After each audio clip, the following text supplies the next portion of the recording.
Hello everyone, my name is Manju Saraswat.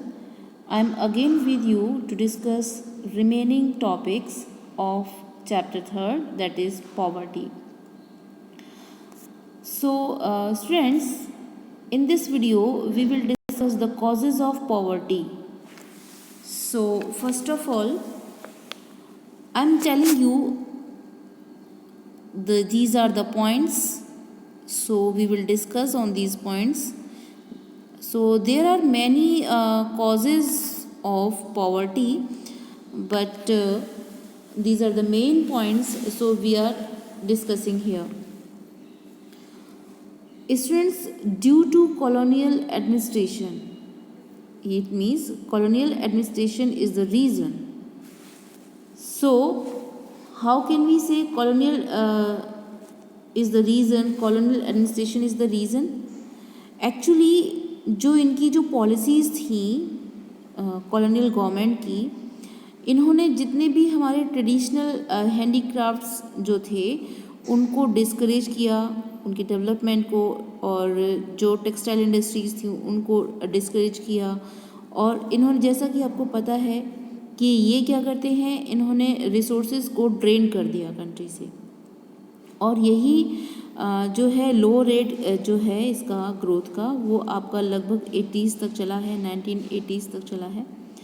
और ये जिसकी वजह से जितनी भी जॉब अपॉर्चुनिटीज़ थी उन वो भी बहुत कम रही, लेस जॉब अपॉर्चुनिटीज़ रहीं, जो ग्रोथ रेट है वो भी, जिसका सीधा सीधा असर जो है इनकम पर भी पड़ा। यहाँ हम देखेंगे कि देखिए दोनों ही जो हमारे एस्पेक्ट्स होते हैं, promotion of the economic growth and population control, ये दोनों पर ही हमारी जो गवर्नमेंट है वो फेल रही है, और ये दोनों ही जो है रीज़न रहे हैं किसके, पॉवर्टी के।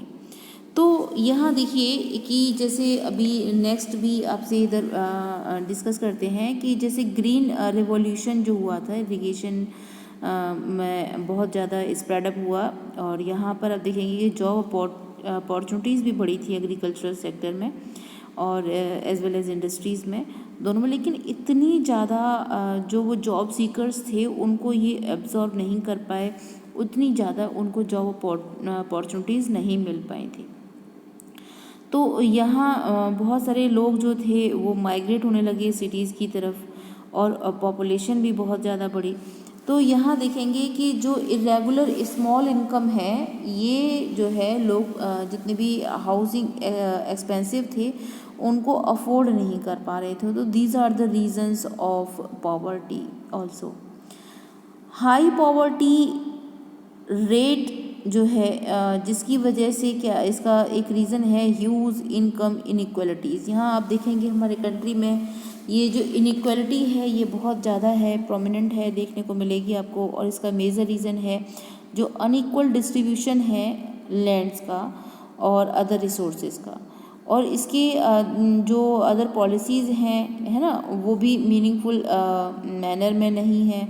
और मेजर पॉलिसीज़ जो हैं गवर्नमेंट की लैंड रिफॉर्म वगैरह के से वाली, तो which aimed at redistribution of asset in rural areas, तो यहाँ पर भी ये प्रॉपरली इम्प्लीमेंटेड नहीं है। स्टूडेंट्स, जो लैक ऑफ लैंड रिसोर्सेज जो है वो मेजर कॉज है यहाँ पॉवर्टी का इंडिया में। प्रॉपरली इम्प्लीमेंटेशन की रिक्वायरमेंट है ये सारी जो रूरल एरिया से ये पॉवर्टी को रिड्यूस करने के लिए। एक सोशो एंड कल्चरल फैक्टर भी यहाँ पर पॉवर्टी के लिए ज़िम्मेदार है, क्योंकि हम लोगों ने बहुत सारे एग्जांपल्स आप लोग खुद भी दे सकते हैं इसमें कि अपने आसपास हम लोग देखते हैं कि बहुत सारे रिलीजियस सेरेमनीज़ हैं, उनको फुलफ़िल करने के लिए लोगों को एक्स्ट्रा मनी जो है, लॉट ऑफ मनी स्पेंड करना पड़ता है। और ये जितने भी इनके फेस्टिवल्स हम लोगों के हुआ करते हैं, और जो धार्मिक जितनी भी एक्टिविटीज़ हैं हमारी, उन सब में भी बहुत ज़्यादा मनी जो है एक्स्ट्रा वो लोगों का क्या होता है, स्पेंड होता है। यहाँ स्मॉल जो फार्मर्स हैं वो अपनी नीड्स को फुलफ़िल करने के लिए, just like seeds, fertilisers, pesticides, इन सब के लिए वो जो उनकी सेविंग्स हैं वो प्रॉपर नहीं हो पाती हैं, तो वो इसके लिए दूसरे लोगों से क्या लेते हैं, यहाँ पर उधार लेते हैं, और कई बार वो उसको पे नहीं कर पाते हैं, तो इसकी वजह से वो जो उधारी का जो उनका इंडेबिटनेस जो होती है उसमें वो फंसते चले जाते हैं। तो ये भी एक बहुत बड़ा कॉज है यहाँ पर पॉवर्टी का। So these are the main causes in of poverty in India. So how can we removal of the poverty भी एक मेजर ऑब्जेक्टिव है इंडियन डेवलपमेंटल जो स्ट्रैटेजी है उसका। तो यहाँ पर जो टू जो प्लैंक्स हैं उन पर ये बेस्ड है एंटी पॉवर्टी स्ट्रैटेजी।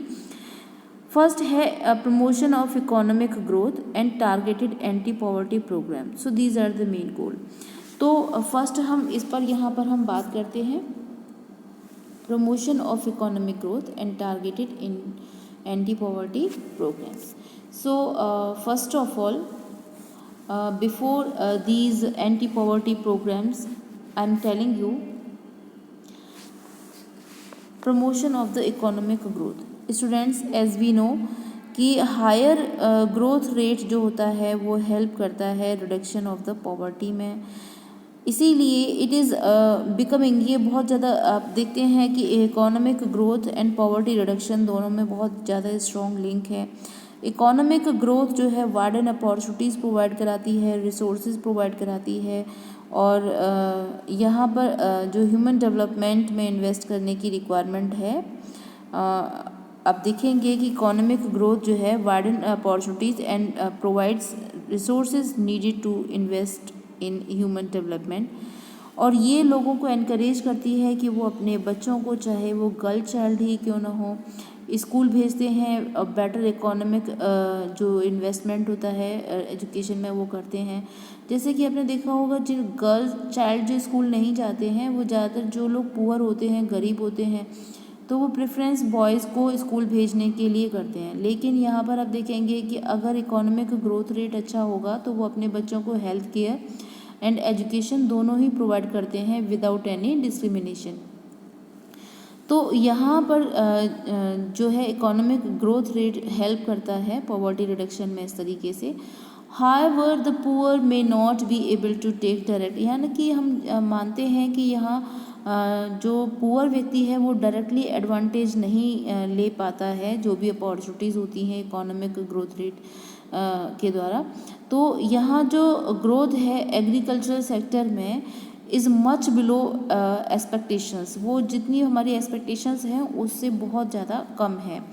और यहाँ आप देखेंगे कि जो पॉवर्टी है वो पुअर पीपल जो हैं वो बहुत ज़्यादा हैं और गांव में, और वो एग्रीकल्चर पर डिपेंडेड हैं। तो ये जो सर्कमटेंसेस हैं इस तरीके के, ये क्लियरली जो इनको टारगेट करने की ज़रूरत है एंटी पॉवर्टी प्रोग्राम्स में।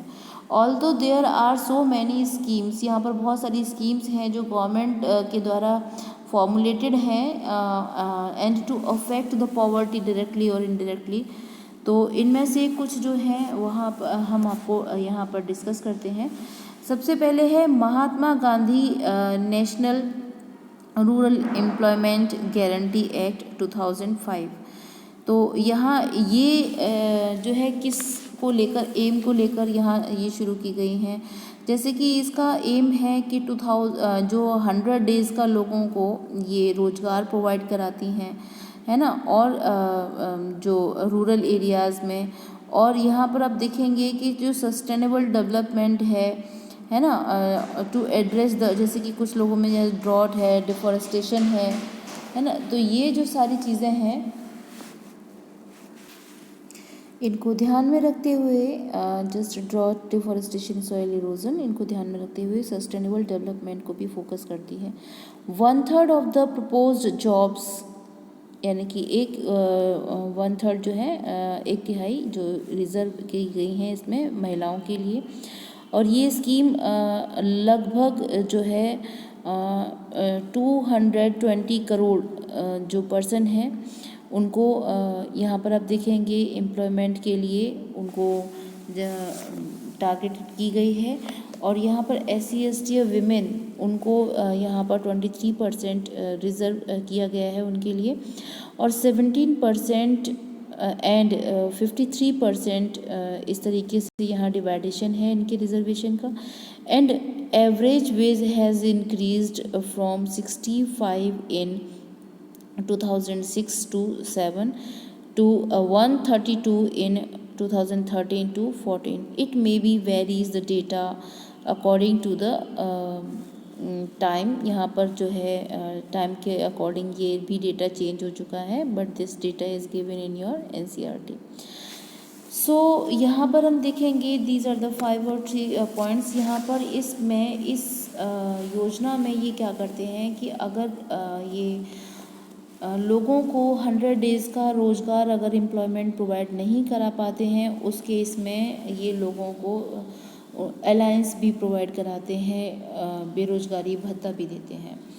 तो जो नेक्स्ट है वो है प्राइम मिनिस्टर रोज़गार योजना PMRY, और यहाँ पर आप देखेंगे ये स्कीम जो स्टार्ट हुई है, इस स्कीम का जो एम है वो जो आपके एजुकेटेड अनएम्प्लॉयड पीपल हैं, एजुकेटेड जो युवा हैं, उनके लिए छोटे शहरों और जो रूरल एरियाज़ हैं वहाँ पर उनके लिए जो सेल्फ एम्प्लॉयमेंट अपॉर्चुनिटीज़ क्रिएट करना है।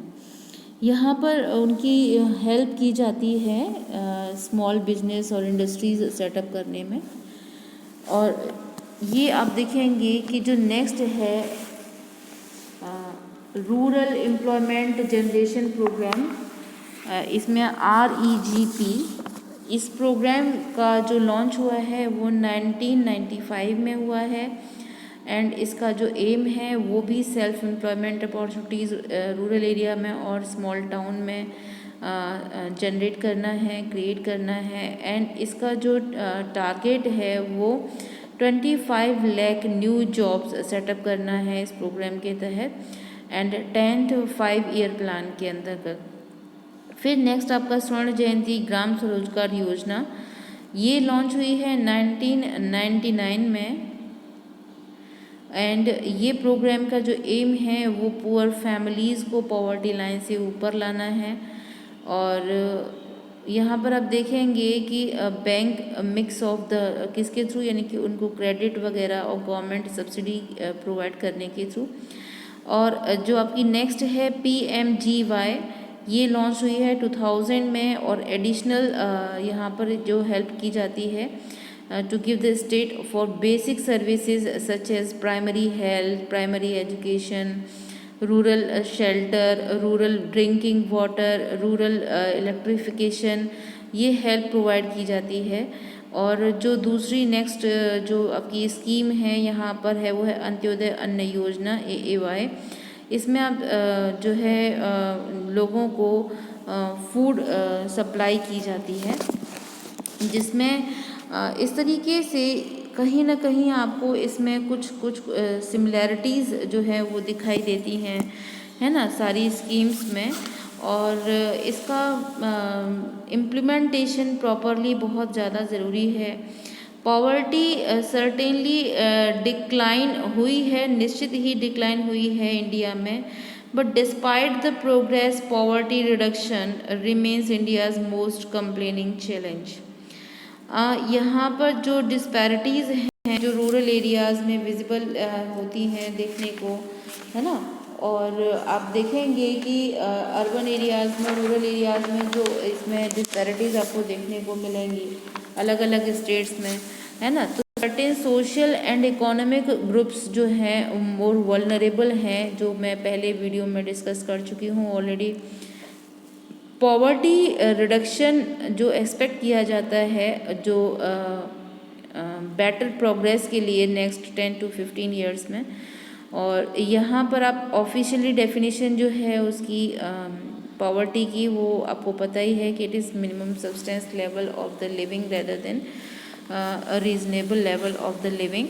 यहाँ पर आप देखेंगे कि जो ह्यूमन पॉवर्टी का जो ब्रॉडन कॉन्सेप्ट दिया है कि a large number of people may have been able to feed themselves but do they have education. क्या सिर्फ फीड करना ही सफिशेंट है? लोगों के पास एजुकेशन भी होनी चाहिए, शेल्टर भी होना चाहिए, हेल्थ केयर भी होनी चाहिए, जॉब अपॉर्चुनिटीज़ भी होनी चाहिए, सेल्फ कॉन्फिडेंस भी होना चाहिए, है ना। सो यहाँ पर जितने सारे डिस्कशन किए गए हैं, तो यहाँ पर आप देखेंगे कि हम सभी उम्मीद करते हैं कि कम से कम लोगों के जो मिनिमम लेवल है नेसेसिटी जो है, नेसेसरी जो चीज़ें हैं वो उनको नेक्स्ट एंड तक डिकेड तक उनको फुलफिल हो पाएँ।